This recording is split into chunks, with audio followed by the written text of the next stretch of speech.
Hello friends, I am your teacher Sheikh Imran. अभी तक हमने 3 यूनिट्स डिस्कस किए। आज हमारा चौथा यूनिट्स, इस पर थ्योरेटिकल क्वेश्चन एग्जाम में पूछे जाएंगे। हम ट्राई कर रहे हैं कि आपको अच्छे से अच्छे समझाने की कोशिश करें। तो आज हम देखेंगे hire purchase system. Hire purchase system क्या होता है? As we all know there are 2 types of business transactions. Business 2 transaction से चलता है, एक कैश बेसिस और दूसरा क्रेडिट बेसिस। अभी बिजनेस में हम देखेंगे तो क्रेडिट बेसिस पर ज़्यादा बिजनेस होते हैं, क्रेडिट बेसिस पर, क्योंकि जब हम किसी को क्रेडिट बेसिस पर बिजनेस पे हम देंगे कुछ सर्विसेज, कुछ इक्विपमेंट या कुछ भी, तो हमारा क्या होगा, बिजनेस एक्सपांड होगा। तो क्रेडिट क्या है, मस्ट है। अब क्रेडिट किस तरीके से करना है इसको बताता है हमारा higher purchase system. Hire purchase system क्या होता है इसको समझने के लिए देखेंगे हम definition of hire purchase. Definition कहता है hire purchase is a new method of selling. Hire purchase क्या है, सेलिंग का मेथड है। In this the ownership of goods remains with the creditors. Ownership क्या होती है, क्रेडिटर्स के पास ही होती है। Remains with creditors until the last installment is paid, but the possession is passes immediately to the higher. Position मतलब क्या, वो asset जो भी परचेस किया है वो इमीडिएटली हायर के पास चली जाती है, पर उसकी ओनरशिप किसके पास रहती है, क्रेडिटर्स के पास होती है। until the payment of last installment the one who purchase property is known higher. जो प्रॉपर्टी परचेस करता है उसको क्या कहा जाता है, उसको हायर कहा जाता है। And the one who sell its called creditors. जो पर्सन क्रेडिट पे सेल करता है, जो भी प्रॉपर्टी सेल करता है उसको कहा जाता है क्रेडिटर। हम सबको पता है बिजनेस के 2 बेसिस होते हैं, cash and credit. Cash and credit. Cash पे हम सपोज 20,000 की कोई मशीनरी सेल करेंगे, 20,000 की कोई मशीनरी बेचेंगे, तो उतना ही प्राइस हम क्रेडिट पर नहीं रखेंगे, उसके साथ हम कुछ क्या करेंगे, इंटरेस्ट भी ऐड होता है। तो ये सीखने का क्या है, हायर परचेस सिस्टम है। इसमें क्या होता है, कुछ डाउन पेमेंट होता है। सपोज 20,000 की मशीनरी तो 2,000 डाउन पेमेंट होगा और इक्वल 4-5 क्या हो गए, इंस्टॉलमेंट पेड रहेंगे। इसको हायर परचेस सिस्टम क्या कहा जाता है। अब सब में इंपॉर्टेंट क्या है, हायर परचेस सिस्टम में इमीडिएटली पोजीशन ट्रांसफर होता है। इमीडिएटली बायर के पास क्या होता है, पोजीशन ट्रांसफर होता है, पर उसका ओनरशिप ट्रांसफर नहीं होता जब तक कि वो पूरे इंस्टॉलमेंट पेड नहीं करता। जब वो पूरे इंस्टॉलमेंट पेड करेगा तब उसकी ओनरशिप ट्रांसफर होगी। तब तक ओनरशिप किसके पास रहेंगी, क्रेडिटर्स के पास रहेंगी। ओके, हम देखते हैं हायर परचेसर कौन होता है। इसको कहा जाता है बेलर, इसको कहा जाता है बायर।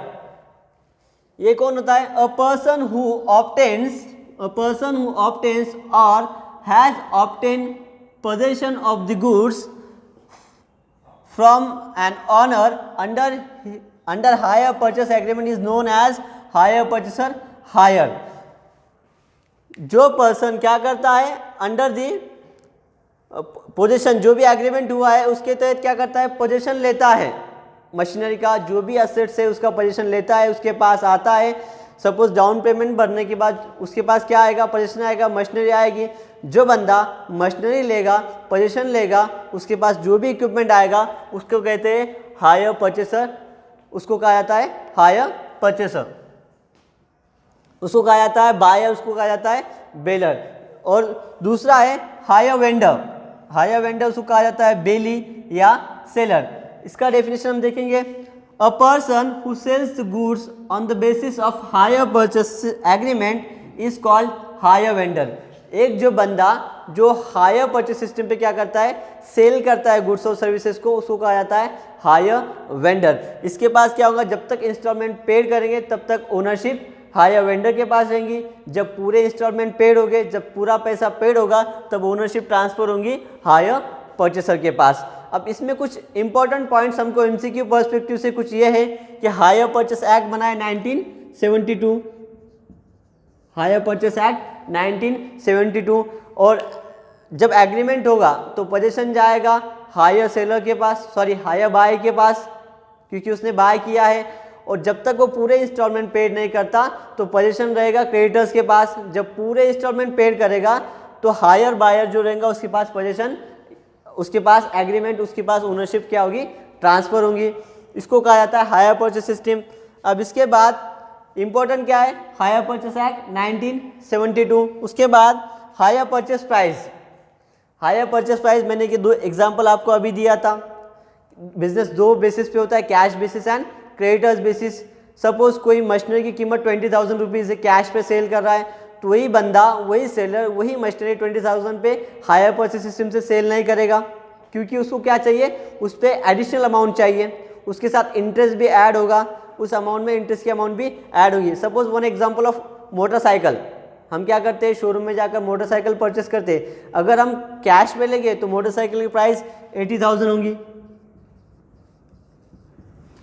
सपोज हमने बहुत लोगों ने देखा है, अगर वही मोटरसाइकिल हम क्या करते हैं, इंस्टॉलमेंट बेसिस पे लेते हैं, तो उसकी प्राइस क्या होगी, 90,000 रुपीज़। ये 10,000 क्या रहता है, जो हायर सेलर होता है उसका इनकम होता है, उसका इंटरेस्ट होता है, तो ये 90,000 होता है। अब हम देखेंगे हायर परचेस प्राइस क्या होता है। The hire purchase price of the goods to which the agreement relates, जो एग्रीमेंट के टाइम पर जो प्राइस हुआ है मशीनरी का, उसको कहते हैं hire purchase price.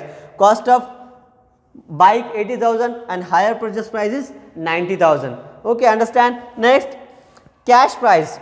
Cash price, जैसे मैंने कहा, the cash price of the goods that is the price which is the goods may be purchase by the hire for cash. Cash price मतलब क्या, जो प्राइस बायर को purchase करते वक्त immediately सब पैसा दे रहा है और परचेस कर रहा है पर्टिकुलर प्राइस को, उसको कहते हैं कैश प्राइस। हायर प्राइस क्या होता है, जिसमें इंटरेस्ट इंक्लूड हुआ होता है, इसमें इंटरेस्ट मिला होता है, उसको कहते हैं हायर परचेस प्राइस। ये हमारे कुछ इंपॉर्टेंट कंसेप्ट है, तो सब में ज़रूरी आपको क्या एक्ट याद रखना है, hire purchase act 1972। Hire purchase में जब हायर सेलर कोई मशीनरी को, कोई लीज को परचेस करता है, तो राइट टू रिटर्न होता है, वो उसको राइट नहीं कर सकता, रिटर्न नहीं कर सकता, सॉरी, उसको सेल नहीं कर सकता, उसको डिस्ट्रॉय नहीं कर सकता, जब तक कि पूरी उसके पास उसका ओनरशिप ना आ जाए। ओके, और इसमें एक चीज़ होती है फॉरफिट। सपोज मैंने कोई पर्टिकुलर मशीनरी क्या की है, परचेस की है हायर परचेस सिस्टम पे, 5 इंस्टॉलमेंट मेरे बने थे, मैंने क्या किया, डाउन पेमेंट किया, 1 इंस्टॉलमेंट किया, 2 इंस्टॉलमेंट किया, बाद में मैं कैपेबल नहीं रहा इंस्टॉलमेंट पे करने के लिए, तो इसमें जो हायर सेलर होता है वो क्या करता है, उस पर्टिकुलर मशीनरी को, पर्टिकुलर असेट को क्या कर सकता है, रिटर्न ले सकता है, राइट टू रिटर्न उसके अथॉरिटी में आता है। और जो पैसे हमने दिए हैं, जो हमने इंस्टॉलमेंट पे किए, उसको क्या कर सकता है, फॉरफिट भी कर सकता है विथ इंटरेस्ट, जो भी पैसा उसको मिला है। ये पूरा हायर परचेस सिस्टम है। इसमें 2 पार्टीज होती है, हायर परचेसर जिसको बेलर कहा जाता है, बायर कहा जाता है, उसके बाद हायर वेंडर कहा जाता है, बेली और सेलर। इसमें पूरा रिस्क किसका होता है, रिस्क हायर वेंडर का होता है, हायर बेली का होता है। तो ये हायर परचेस का बेसिक है। नेक्स्ट लेक्चर में आपको और भी इसके बारे में कुछ बताऊंगा। होप आप सबको समझ में आया। Thank you so much, enjoy your day, bye bye.